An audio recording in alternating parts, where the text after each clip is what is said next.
Hello and welcome friend. जैसे कि last video में हमने टैक्स प्लानिंग के बारे में पढ़ा था, अब आज के वीडियो में हम देखेंगे इसके आगे, जो कि हमने देखी टैक्स प्लानिंग तो पढ़ चुके, पर आपको क्या लगता है, क्या आप टैक्स प्लानिंग कर पाएंगे ये बिना जाने कि आपकी जो कंपनी है वो किस टाइप की है। आपको ये तो पता होना चाहिए कि जो आपकी कंपनी है वो इंडियन है कि डोमेस्टिक है कि इन्वेस्टमेंट कंपनी है, या फिर वो कंपनी है जिसमें public are substantially interested. Okay, तो ये एक जो कंपनी है वो आपने शायद पहली बार सुनी हो, और ये जो कंपनी होती है ये आपके लिए बंद हो जाती है इम्पोर्टेंट। क्यों? क्योंकि इसमें होता क्या है, एक तो ये company under section 8 companies act 2013 के अंदर में रजिस्टर होती है।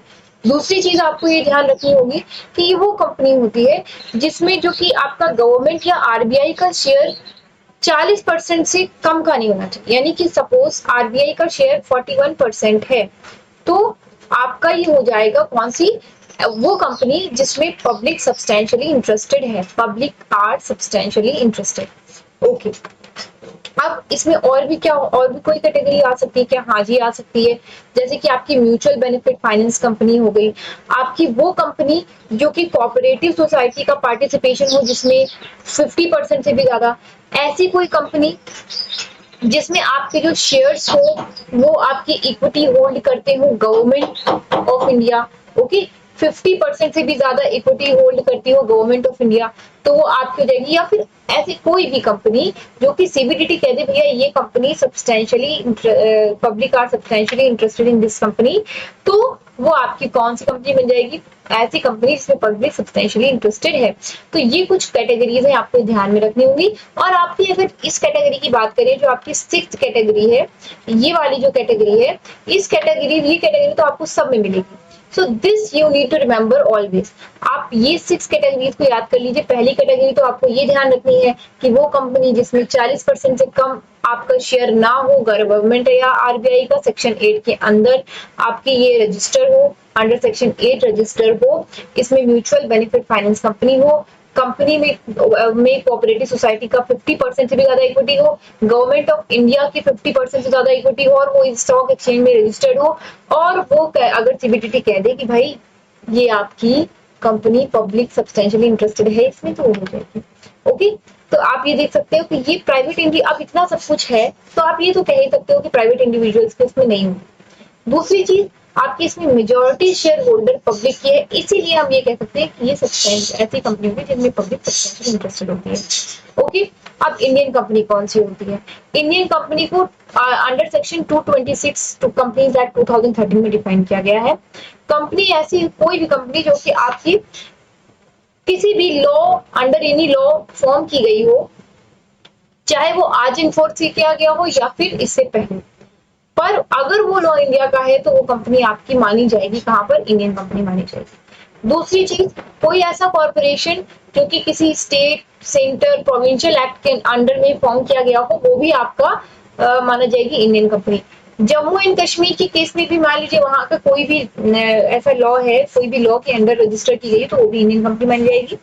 और अगर यूनियन टेरिटरी की बात करें, तो यूनियन टेरिटरी में अगर कोई लॉ बनाया गया है तो उस लॉ के अकॉर्डिंग बनाई गई हुई कंपनी भी हम क्या मानेंगे? इंडियन कंपनी मानेंगे। और 5/5 वही बात कि अगर सीबीडीटी डिक्लेयर कर दे, लेकिन सीबीडीटी कैसे डिक्लेयर करती है? सीबीडीटी डिक्लेयर करती है कि क्या वो उसकी इंपॉर्टेंस बहुत ज्यादा है। जैसे कि मान लीजिए कि इंटरनेट हो गया, राइट?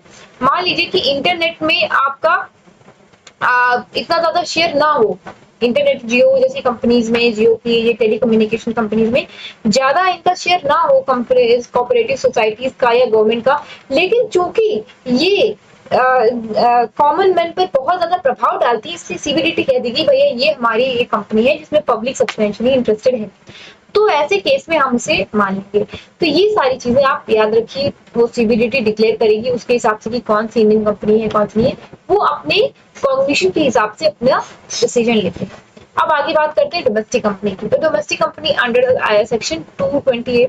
अब ये डोमेस्टिक कंपनी कौन सी होगी?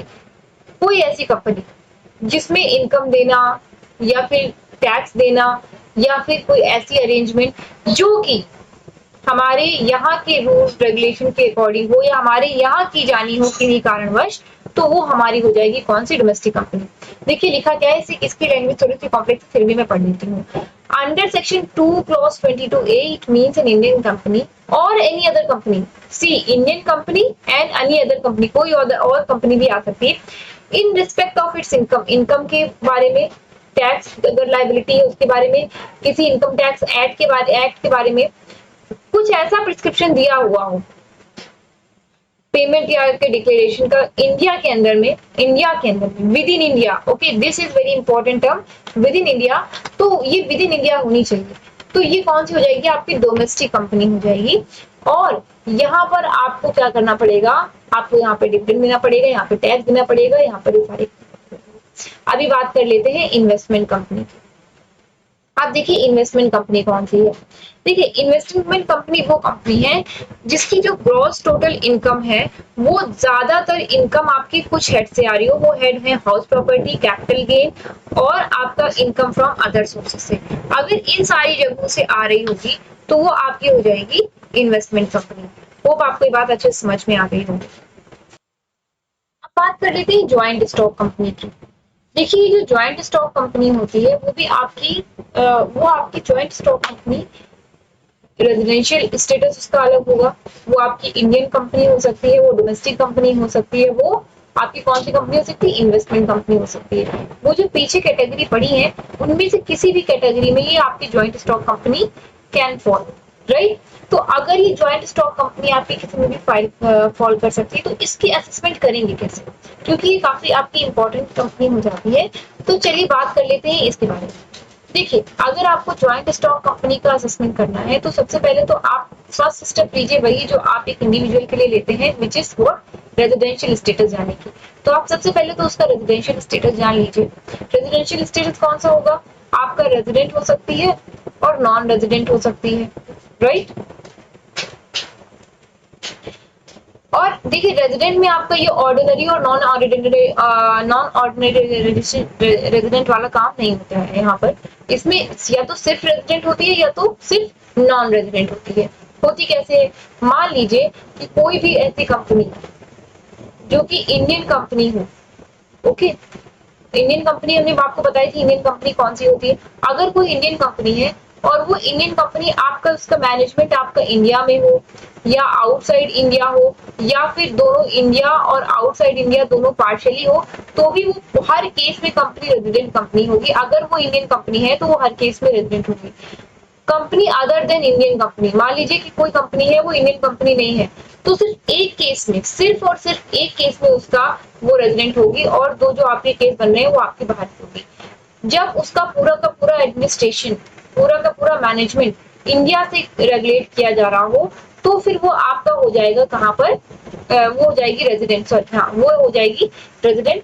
अदरवाइज जो आपकी कंपनी है वो आपकी हो जाएगी नॉन रेजिडेंट, ओके। तो आपका एक तो मैंने आपको ये पूरा बता दिया, इसमें कोई बहुत बड़ी बात नहीं, इजी आपको यहाँ पे समझ में आ गया, ओके। तो रेजिडेंट और नॉन रेजिडेंट वाला होगा आपको आसानी से याद रहेगा। तो देखिए फिर से एक बार याद करा देती हूँ।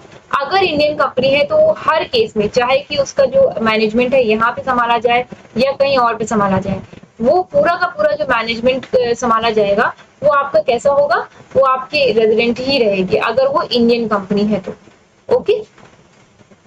और अगर मान लीजिए, ओके ये पेन में कुछ दिक्कत आ रही है, अगर मान लीजिए कि वो Indian other than Indian company है तो सिर्फ एक केस में आपकी रेजिडेंट होगी और वो केस ये है कि उसका पूरा का पूरा एडमिनिस्ट्रेशन और मैनेजमेंट इंडिया से रेगुलेट किया जा रहा हो, ओके इंडिया से रेगुलेट किया जा रहा हो, तभी हम मानेंगे कि वो आपकी कौन सी कंपनी है, वो आपकी है रेजिडेंट कंपनी। वो आपको ये याद रहेगा। और यहाँ से आप सबसे पहले रेजिडेंशियल स्टेटस निकाल लीजिए। यहीं पे मैंने आपको बता दिया कि रेजिडेंशियल स्टेटस आपको निकालना कैसे है, ओके। अभी आगे बात कर लेते हैं। फिर हम टोटल इनकम निकालेंगे। टोटल इनकम कैसे निकालेंगे, हम अलग अलग हेड्स में जो भी इनकम होंगी वो सारी की सारी इनकम निकालेंगे, राइट। आपकी हाउस प्रॉपर्टी से हो, अदर सोर्सेज से हो, किसी भी सोर्सेज से हो। और रिस्पेक्टिव चैप्टर में अगर कोई डिडक्शन दी गई है, देखिए डिडक्शन दो तरह की होती है, एक चैप्टर में होती है और एक बाहर वाली होती है। ये वाली डिडक्शन जो आप देख पा रहे होगे अंडर चैप्टर 6 है, तो एक ये वाली डिडक्शन होती है और एक आपकी चैप्टर वाली होती है। वो चैप्टर की डिडक्शन आप दे दीजिए और निकाल लीजिए टोटल इनकम, वो आपकी हो जाएगी टोटल इनकम। फिर आपको उसमें से डिडक्शन देनी है, डिडक्शन आपकी जो भी डिडक्शन लग रही हो, ATGGA, ATGGB, कोई भी डिडक्शन जो भी आपकी क्वेश्चन के अकॉर्डिंग लग रही हो। फिर उसके बाद आपका होगा स्पेशल ट्रीटमेंट, जो भी आपकी special treatment, carry forward losses हो, क्लबिंग हो, कुछ भी हो, वो सब आप कर सकते हैं, और अमलगमेशन की ये सारी चीजें। फिर आप क्या करेंगे, टैक्स कैलकुलेट करेंगे। The tax is calculated on the income determined at step 3, यानी कि जो स्टेप 3 पे आपने डिटरमाइन की इनकम, उस पे आप टैक्स कैलकुलेट करेंगे। और हमें ये भी ध्यान रखना पड़ेगा कि a company has no maximum exemption limit and tax a flat rate. Okay, तो फ्लैट रेट में उनको उनका टैक्स किया जाता है, और इनकी कोई भी मैक्सिमम एग्जेम्पशन लिमिट नहीं है। अब ये जो रेट्स है ये 10% से 50% तक वेरी करते हैं। जैसे कि आप STCG यानी कि शॉर्ट टर्म कैपिटल गेन्स की बात कर लें तो उसका 15% टैक्स होता है, लॉन्ग टर्म कैपिटल गेन 20% होता है, लॉटरी का 30% होता है, other income in case of Indian company 25% होता है, in case of foreign company 40% या 50% होता है। और more over a charge at 12% is added on tax along with health and an education cess, यानी कि ये हेल्थ एंड एजुकेशन सेस में भी आप इन सब में जोड़ दिया जाता है, विच इज ऑफ 4%। ओके, तो ये आपको ध्यान रखना है। और फॉरेन कंपनी सरचार्ज होता है 2%। ये सारे आपको थोड़े बहुत ध्यान रखने पड़ेंगे। और ये जो LTCG STCG ये तो आपको पहले से याद होगा, और लॉटरी का भी आपको पहले से याद होगा, आई होप सो। अब आपका आ जाता है एक बहुत ही इंपॉर्टेंट कॉन्सेप्ट, जिसमें कि आपकी income deemed to be received in India और income deemed to be approved in India. इसके लिए आपको मैं एक छोटा सा फ्लो चार्ट दिखाती हूँ। तो चलिए इस फ्लो चार्ट की बात करते हैं। देखिए होता क्या है कि जो आप इनकम अर्न कर रहे हैं, मान लीजिए कि आप नॉन रेजिडेंट हैं, ठीक है, मान लीजिए कि आप इंडियन गवर्नमेंट है, मान लीजिए कि आप रेजिडेंट हैं। इन सब केसेस में कुछ ऐसे एक्सेप्शन होते हैं जिनमें हम ये मान लेते हैं कि भाई ये इनकम आपकी इंडिया की ही इनकम है, चाहे फिर वो बाहर की हो या फिर वो आपकी किसी और तरह से हो, तो ये सारी आपकी मानी जाती है। तो चलिए देखते हैं कि ये कौन सी होती है। देखिए, इंटरेस्ट डीम्ड टू अक्रू और arise in India if payable by, अगर मान लीजिए कि रेजिडेंट पे कर रहे हैं, अगर रेजिडेंट पे कर रहे हैं तो हम इसे ये इंटरेस्ट पेबल होगा अगर even if the profession is outside India, यानी कि अगर आप इंडिया के बाहर भी काम कर रहे हैं और आप इंडिया के रेजिडेंट हैं तो आपको टैक्स देना पड़ेगा, और हम इसे डीम कर लेंगे कि आपकी अक्रू अराइज इंडिया में हो रही है। ओके, दूसरी चीज, मान लीजिए इंडियन गवर्नमेंट की बात करते हैं, तो इंडियन गवर्नमेंट के केस में इंटरेस्ट पेबल होगा कोई भी सोर्स हो, अगर आउटसाइड इंडिया से आ रहा हो उसे हम ये मानेंगे कि यहाँ पर आपका यहाँ पर मिल रहा है वो। ओके, तो मान लीजिए कि इंडियन गवर्नमेंट को बाहर से कोई इंटरेस्ट का पेमेंट हो रहा है, तो इंडियन गवर्नमेंट के जो ऑफिशियल्स हैं वो ये नहीं कह सकते कि ये इंडिया की इनकम नहीं है, इस पे कोई टैक्स नहीं लगेगा, या फिर हम इसे इंडिया की मानेंगे नहीं, तो हम इसे इंडिया की ही मानेंगे। और टैक्स लगेगा या नहीं लगेगा ये डिपेंड करता है आपकी जो प्रोविजंस है। फिर नॉन रेजिडेंट की बात कर लेते हैं। नॉन रेजिडेंट पे ये कि मान लीजिए कि प्रोफेशन, बिजनेस प्रोफेशन उनका इंडिया में है और वो नॉन रेजिडेंट है, तो भी उन पर टैक्स लग सकता है। क्यों? क्योंकि आप यहाँ से कमा रहे हो, यहीं को टैक्स नहीं देंगे, ऐसा कैसे हो सकता है? ओके, तो अब आगे बात कर लेते हैं, income deemed to be received in India कब हो सकता है? ये एक बहुत इंपॉर्टेंट चीज है, आपको याद रखनी पड़ेगी। अगर मान लीजिए कि रिकॉग्नाइज्ड प्रोविडेंट फंड में आपका कोई कंट्रीब्यूशन हो रहा है और वो कंट्रीब्यूशन 12% से ज्यादा में हो जाए, तो वो हम मान लेंगे कि income deemed to be received in India, यानी कि जो उससे ज्यादा की इनकम हो रही है वो हम आपको रिसीव्ड इन इंडिया मानेंगे, क्योंकि आपने रिकॉग्नाइज्ड प्रोविडेंट फंड, इंडिया के रिकॉग्नाइज्ड प्रोविडेंट फंड में उसको रजिस्टर करवाया हुआ है। और अगर 9.5% पर एनम से भी आपकी जो इंटरेस्ट है वो बढ़ जाता है, कंट्रीब्यूशन 12%, क्योंकि 12% का एग्जाम्पशन हमने दिया था सैलरी में, 9.5% के इंटरेस्ट का भी एग्जाम्पशन दिया था, इसलिए इससे ज्यादा अगर कुछ आपकी इनकम होती है तो फिर वो आपकी मानी जाएगी कि आपकी इंडिया में रिसीव हो रही है। दूसरी चीज, अगर मान लीजिए कि कोई सेंट्रल गवर्नमेंट है और सेंट्रल गवर्नमेंट की जो एम्प्लॉयर स्कीम जो अंडर पेंशन स्कीम है 80CCD के अंदर में अगर आपकी कोई भी इनकम बन रही है तो वो आपकी रिसीव्ड इन इंडिया मानी जाएगी, क्योंकि आप सेंट्रल गवर्नमेंट, आपके उसमें सेंट्रल गवर्नमेंट का आपका कंट्रीब्यूशन जा रहा है, इस वजह से, क्योंकि यहाँ की गवर्नमेंट से आप पैसे ले रहे हैं, वो पैसे जनता के हैं, इस वजह से हम ये मानेंगे कि वो पैसे आपको यहीं पे मिल रहा है, रिसीव यहीं पे हो रहे हैं। फिर उसके बाद तो हो सकता है कि आप कोई किसी और कंट्री के एम्बेसडर हो और आपको वहां पे पेमेंट हो रही हो, तो ऐसा नहीं माना जाएगा कि आपका वो यही कहीं माना जाएगा। ओके, अब बात करते हैं, कोई भी आप अमाउंट ट्रांसफर कर दीजिए अनरिकॉग्नाइज्ड प्रोविडेंट फंड से रिकॉग्नाइज्ड प्रोविडेंट फंड में। अगर आप अनरिकॉग्नाइज्ड प्रोविडेंट फंड से रिकॉग्नाइज्ड प्रोविडेंट फंड में ट्रांसफर कर रहे हैं, तब भी हम ये मानेंगे कि वो इंडिया में रिसीव हो रही है। और क्योंकि देखिए अनरिकॉग्नाइज्ड प्रोविडेंट फंड में क्या होता है कि अनरिकॉग्नाइज्ड प्रोविडेंट फंड में वैसे तो टैक्स आपका लगता नहीं है, जब पूरा हो जाता है तब उसके बाद आपका टैक्स लगता है, जब आप उसको निकालने जाते हो। तो अगर आप ये चालाकी करो कि मैं तो पैसा जब निकालने का वक्त आ रहा है, जब टैक्स देने का वक्त आ रहा है, तो मैं इसे रिकॉग्नाइज्ड प्रोविडेंट फंड में कर देता हूँ, तो हम क्या करेंगे कि एम्प्लॉयर कंट्रीब्यूशन और इंटरेस्ट की जो है, जो एक्सीड करेगा, ये जैसा कि इसमें प्रोविजन थे वही प्रोविजन हम लगा देंगे यहाँ पर। तो ये सारी चीजें आपको ध्यान में रखनी होंगी और यही सारी चीजें आपकी यहाँ पर लिखी हुई है इस वाले क्वेश्चन के इस आंसर में। देखिए ये बताया गया है कि आपने मान लीजिए 12% और 9.5% से एक्सीड कर गया। अगर मान लीजिए कि आपने ट्रांसफर कर दिया रिकॉग्नाइज्ड प्रोविडेंट फंड में रूल 11(4) के अकॉर्डिंग, अगर मान लीजिए सेंट्रल गवर्नमेंट कंट्रीब्यूट कर रही हो, मान लीजिए कि आपके जो टीडीएस है आप कलेक्ट कर रहे हो, तो वो भी आपकी यहाँ की मानी जाएगी इनकम, आपकी deemed to be received in India. अगर मान लीजिए कि कोई इनकम है, एक्सपेंडिचर है, कैश क्रेडिट है, डिडक्ट किया गया है, जो कि एक्सप्लेन नहीं है कैश में, बुलियन में, किसी भी प्रकार में, तो वो आपका यही का ही माना जाएगा।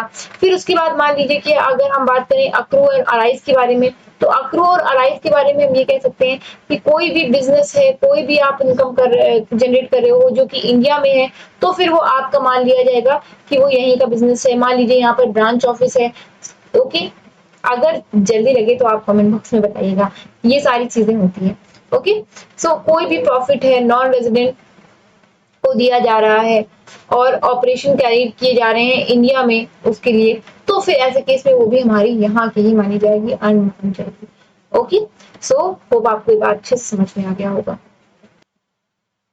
अब चलिए बात कर लेते हैं स्पेशल टैक्स ट्रीटमेंट की। देखिए स्पेशल टैक्स ट्रीटमेंट में आपको कुछ ही चीजें याद रखनी पड़ेंगी, क्योंकि इसमें काफी सारे पॉइंट दिए हुए हैं। देखिए पूरे के पूरे आपके ऑलमोस्ट मोर देन 20-25 तक दिए हुए हैं, तो ये सारे तो आप याद नहीं कर सकते, लेकिन कुछ जरूर याद कर सकते हैं, जैसे कि फ्री ट्रेड जोन। ये फ्री ट्रेड जोन तो अपने आप में ही एक एग्जेम्पशन है, जो आपने एग्जेम्पशन के चैप्टर में पढ़ा होगा। कोई भी आपने 100% एक्सपोर्ट के लिए खोली है, आपने स्टैब्लिशमेंट की है, और मेन चीज आपकी ये होती है कि आपको कॉन्सेप्ट ये जानना होगा कि ये ऐसा हो क्यों रहा है, क्योंकि आपने देखा होगा चाइना ने एक्सपोर्ट लेड ग्रोथ को फॉलो करके आज वो ड्रैगन इकोनॉमी बन गई है, और यहाँ तक कि आप मान के चलिए कि उनके यहाँ पे $300 बिलियन का उनकी एक मेजर रियल एस्टेट कंपनी है, वो आपकी मेजर रियल एस्टेट कंपनी ने $300 बिलियन का आपका लोन लिया हुआ है, और वो आज क्राइसिस में जा रही है। मोर देन 8 आई थिंक 80 आपके प्रोजेक्ट है, बहुत सारे प्रोजेक्ट है उनके फंसे पड़े हैं और वो काम नहीं कर पा रही हैं, और लेकिन उसने इतना सारा लोन लेकर भी सबको डिपेंडेंट बना दिया है अपनी जो सप्लाई चेन से। तो ये सारी चीजें हमें ध्यान में रखनी पड़ेंगी कि अगर हम एक्सपोर्ट, सस्टेनेबल एक्सपोर्ट प्रमोट करते हैं और उसमें 100% एक्सपोर्ट हो रहा है, तो फिर वो आपको स्पेशल ट्रीटमेंट मिलेगी। मान लीजिए कि tea development, coffee development, rubber development, इन सारे सेक्टर में आप जा रहे हैं, क्योंकि ये देखिए कि आपकी कौन से काम होते हैं, वर्कर इंटेंसिव काम होते हैं, इससे एम्प्लॉयमेंट जनरेट होता है। आप एम्प्लॉयमेंट अगर जनरेट कर रहे हो तो फिर आपको स्पेशल टैक्स ट्रीटमेंट मिलेगा। आपने साइट रिस्टोरेशन फंड में कुछ आपने काम किया है 33A के अंडर में, इसमें मिलेगा। अगर आप अमोर्टाइज कर रहे हो कुछ प्रीलिमिनरी एक्सपेंसेस, तो फिर आपको उसमें स्पेशल टैक्स ट्रीटमेंट मिलेगा, क्योंकि ये प्रीलिमिनरी एक्सपेंडिचर के बारे में है। मान लीजिए कि डिडक्शन हो रहा है, deduction for expenditure on prospecting for certain minerals under section 35E, ये सारी चीजें। ओके, तो आप इसमें कम से कम 5 से 6 याद कर सकते हो। आप flying, hiring, leasing, goods carriage, ये सारे याद कर सकते हो, जो भी आपको इंटरेस्ट लगे। आप बहुत ज्यादा तो नहीं, एटलीस्ट 10 तो आपको याद रखने पड़ेंगे, और इनमें से 10 आपके वो हो सकते हैं जो आपको इजीली याद रहे, जैसे कि आप ये वाला याद रख सकते हो, बायोडिग्रेडेबल वेस्ट, क्योंकि आपने ATJJA पढ़ा होगा। ATC की जो चैप्टर 6A की जो डिडक्शन है वो तो ज्यादातर याद करी जाती हैं कि मान लीजिए कि आपने कोई अंडरटेकिंग, इंडस्ट्रियल अंडरटेकिंग लेके बनाई है जो कि आपकी इंगेज इन इंफ्रास्ट्रक्चर डेवलपमेंट में है। फिर आपके profits and gain of certain industrial undertaking other than infrastructure development undertaking, ATIB। तो ये सारे आप याद कर सकते हो जो आपको इजी लगे। आपका जैसे मान लीजिए कि कोई डिडक्शन दे रहा है तो वो किस पे देगा, वो आपको देगा business of trading in security, employment of new workman under section 80JJA। तो ये तो मान के ये तो सारी ऑलमोस्ट रटने वाली है, तो इसे आप पढ़िए और इसे में से कुछ जो आप याद आसानी से रख सकते हो नहीं याद रखिए। वैसे आपने ज्यादातर तो इनकम टैक्स